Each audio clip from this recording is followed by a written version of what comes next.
Good morning बच्चों। आज से हमारा एक नया पाठ शुरू होता है, घर की सफाई। घर की सफाई से मतलब परिवार के सदस्यों के स्वास्थ्य और विकास के लिए घर में सफाई अत्यंत आवश्यक होती है। स्वच्छ घर में निवास करने से मन प्रसन्न रहता है, जिससे मानसिक और शारीरिक स्वास्थ्य उत्तम रहता है। हम अपने घर में विभिन्न प्रकार के सुंदर फर्नीचर, उपकरण या फिर सज्जा के ढेर सारे सामान रख लें, परंतु अगर वह साफ नहीं होगा तो उसमें आकर्षक नहीं होगा और घर में रहने वाले सदस्यों के शारीरिक तथा मानसिक स्वास्थ्य पर प्रतिकूल प्रभाव पड़ेगा। तो घर की सफाई के अंतर्गत वे सभी वस्तुएं शामिल होती हैं जो स्वास्थ्य को बढ़ाती हैं तथा उसको बनाए रखने में सहायता प्रदान करती हैं। इनमें महत्वपूर्ण पहलू जैसे जल, भोजन, आवास का उचित प्रबंध, मच्छर मक्खियों चूहों का तथा शरीर के व्यर्थ पदार्थों का जैसे मलमूत्र आदि का निस्तारण करना होता है। घर की सफाई का महत्व या आवश्यकता। हम घर की सफाई क्यों करें, इससे हमारे घर मतलब सफाई करने से हमें क्या लाभ होते हैं उसके बारे में पढ़ते हैं। पहला है घर की सुंदरता बढ़ाने में सहायक। प्रत्येक परिवार के सदस्य को हार्दिक इच्छा होती है कि वह साफ सुथरे घर में रहे। गृह विज्ञान के सैद्धांतिक अध्ययन से भी घर की सफाई एवं महत्व एवं आवश्यकता के ज्ञान को समझा जा सकता है। घर की सफाई का सबसे महत्वपूर्ण तथ्य यह है कि घर इससे सुंदर दिखाई देता है। यदि घर में जो भी वस्तुएं हैं वे साफ सुथरी होती हैं तो निश्चय ही घर सुंदर दिखेगा।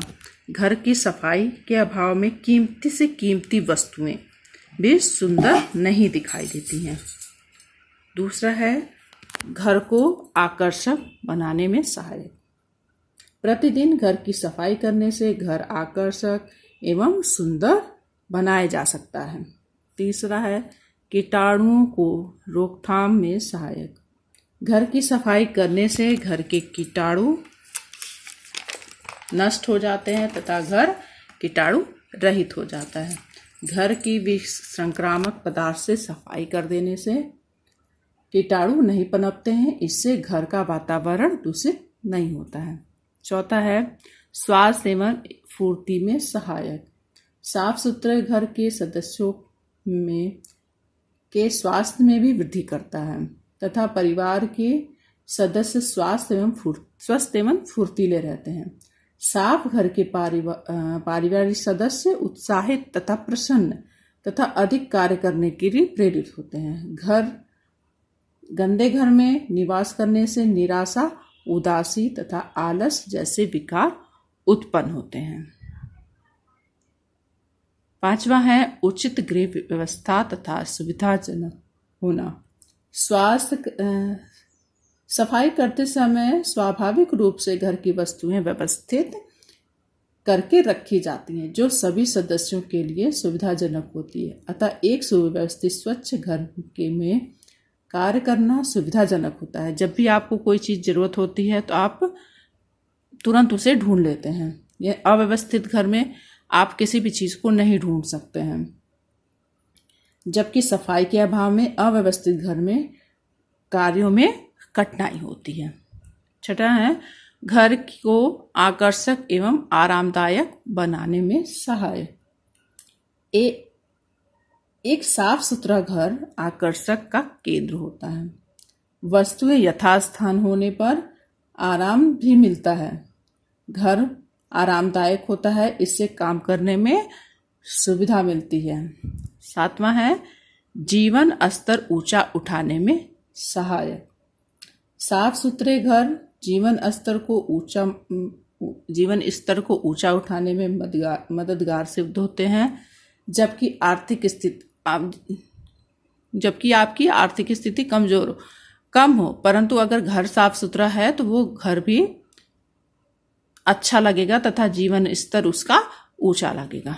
8वां है अतिथियों के लिए आकर्षक का केंद्र होना। साफ सुथरा घर तथा व्यवस्थित घर पर अतिथियों के लिए आकर्षक का केंद्र माना जाता है। लोग गृहिणी की कुशलता की प्रशंसा भी करते हैं। 9वां है कार्य क्षेत्र में सफलता में सहायक। स्वच्छ घर में सदस्यों का स्वास्थ्य उत्तम होगा तथा वे अधिक से अधिक परिश्रम कर सकेंगे तथा अपने कार्य में उन्नति करेंगे। अतः सफाई व्यक्ति को शारीरिक, मानसिक और आर्थिक क्षमता प्रदान करती है। इन सभी लाभों के कारण घर की सफाई करना अत्यंत महत्वपूर्ण हो जाता है। अब पढ़ते हैं दूसरा, इसमें सफाई अब कितने प्रकार की होती है। सफाई सामान्यतः 4 प्रकार की होती है। दैनिक सफाई, साप्ताहिक सफाई, मासिक सफाई और वार्षिक सफाई। गृहिणी को प्रतिदिन गृहस्थी के अनेक कार्य करने से पहले उसे सफाई का कार्य सबसे पहले करना पड़ता है। अतः उसके लिए घर के सभी स्थानों एवं वस्तुओं की सफाई करना उसके लिए प्रथम कर्तव्य होता है। गृहिणी को प्रतिदिन कार्य करते समय उसको सभी स्थानों में वस्तुओं की सफाई करना संभव नहीं होता है। अतः वह सुविधाजनक कुशलतापूर्वक सफाई करके एक आवश्यक है कि वह सफाई के लिए एक योजना बना ले ताकि उसकी सफाई भी हो जाए और उसका टाइम भी बचे। तो उसके लिए क्या करती है, वो सफाई को अलग अलग प्रकार से बांट देती है।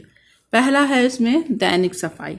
प्रतिदिन उठने बैठने, सोने वाले कमरे, स्नान गृह, शौचालय, रसोई घर एवं आंगन, बरामदे आदि की सफाई करना अत्यंत आवश्यक होता है,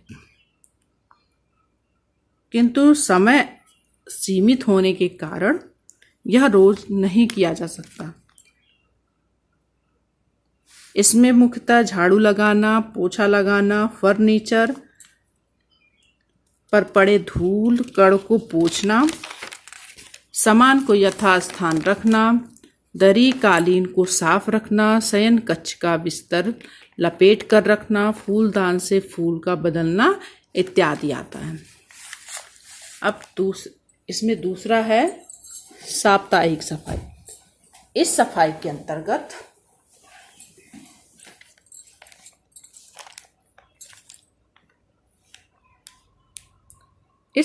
अंतर्गत फर्नीचर को इधर उधर हटाकर साफ करना, पूर्ण रूप से पोछा लगाना, दीवार और छतों की जाले, मकड़े आदि को साफ करना, आवश्यक वस्तुओं को धूप दिखाना, दरी बिस्तर कालीन को धूप दिखाना, खिड़कियों के शीशे, रसोई घर के फर्श, दीवारों, बर्तनों की अलमारी, मसाल डब्बों की सफाई, पर्दे, कुशन कवर, चादर का गिलाफ आदि की सफाई आती है। उपयुक्त सभी कार्य ऐसे हैं जो प्रतिदिन संभव नहीं हो पाते हैं, वे साप्ताहिक सफाई के अंतर्गत आते हैं। अगर दैनिक सफाई की कमी को पूरा करने के लिए साप्ताहिक सफाई पर ध्यान नहीं दिया जाता है तो छत, तस्वीर आदि पर जाले लग जाते हैं, दीवारों पे धूल जम जाती है। इसलिए दैनिक सफाई के साथ साथ साप्ताहिक सफाई भी अत्यंत आवश्यक है। अब आता है तीसरा, मासिक सफाई।